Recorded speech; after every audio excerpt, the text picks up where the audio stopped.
So, Alyssa, what's on your radar? Well, we all recall the 11th hour drama a few weeks back around extending the eviction moratorium.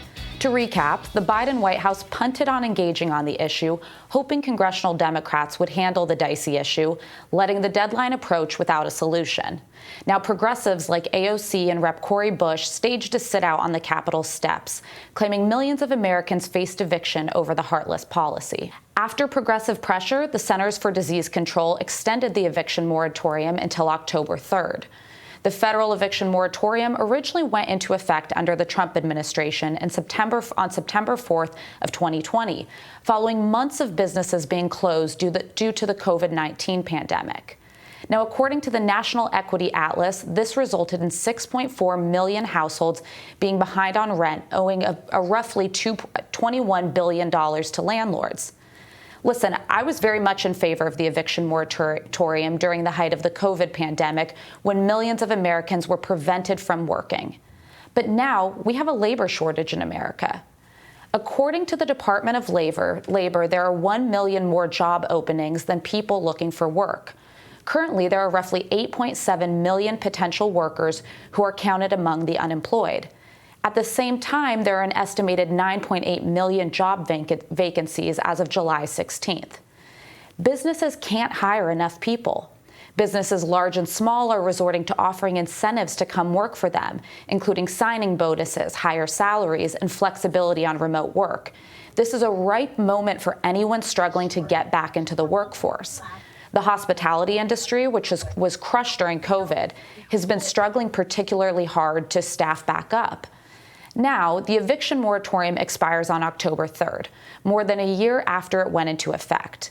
There is a rich job market and employers are eager to hire. But mark my words, progressive activists will advocate for yet another extension, saying renters need the relief. But totally missing from this discussion is the property owners, many of whom rely on rental income to pay their mortgages they don't have government relief from.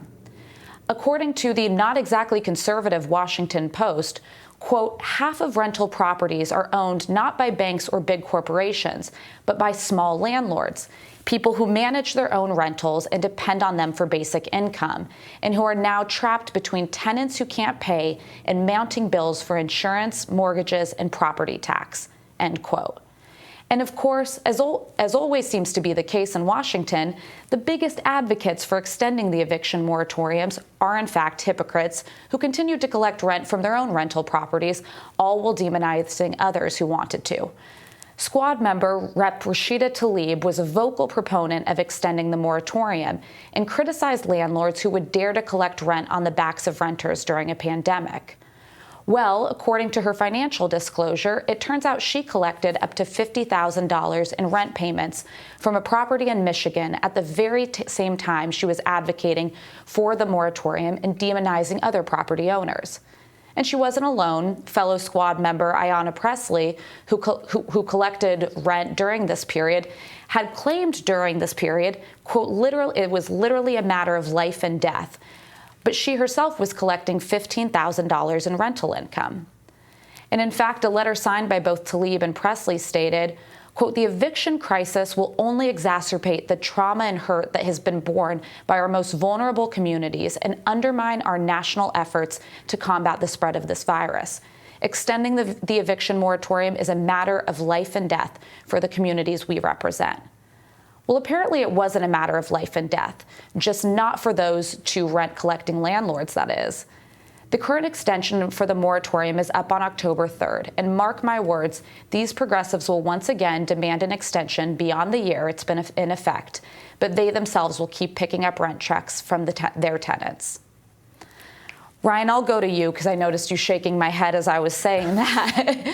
What are your thoughts on extending the eviction moratorium and some of this hypocrisy we've seen by progressives? I mean, I don't know that we disagree as much as you might think, because I think this is a policy problem. I think everybody basically agrees, including the Squad members that you talked about, and that's interesting that they're catching, tenant checks, at the same time that they're talking about this. But everyone basically agrees on that the policy was supposed to be this, even if it wasn't written well.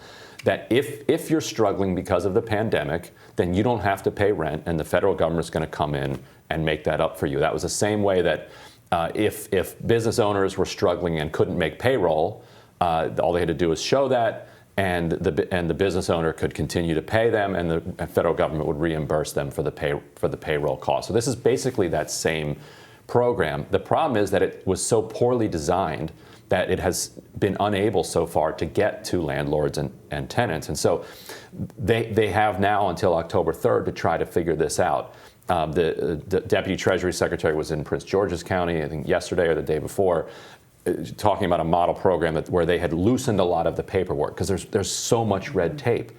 And so certainly the tenants of Tlaib and Presley would have been eligible for this if they, if they had applied for it. But lots of tenants continued to pay their rent.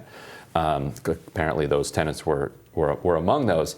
So they just have to loosen the requirements, get the money out to people. There's more money that's been reserved, $46.5 billion, than there is back rent.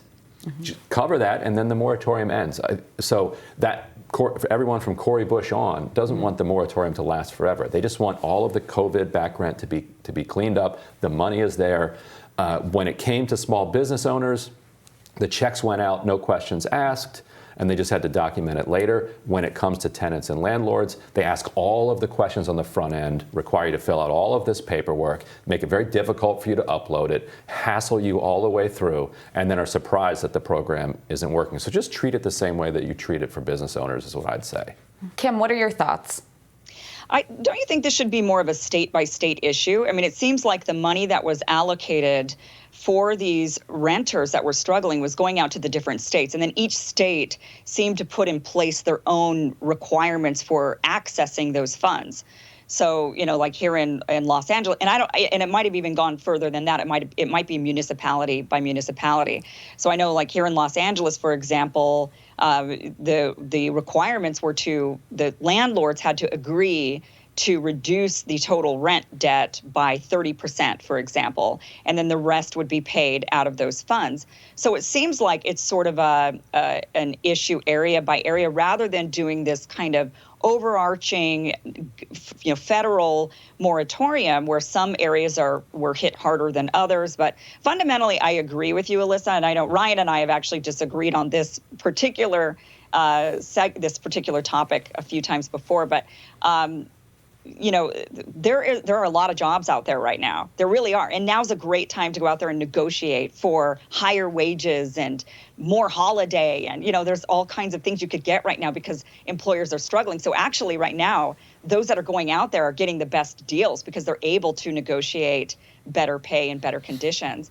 That's true, though, but you can't. If you're $10,000 in arrears, you're not going to be able to make that up just because wages have gone up by $1 at the job that you've been able to move into.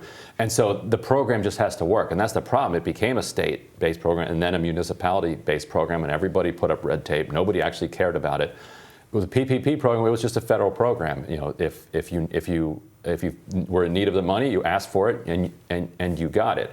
And then later, if you couldn't prove it, then you were going to have some type of problem. But it's not hard to demonstrate the need that is required by the program. It's just the bureaucrats have to get out of the way of it. No, excellent thoughts all around. And Kim, I'm looking forward to your radar next.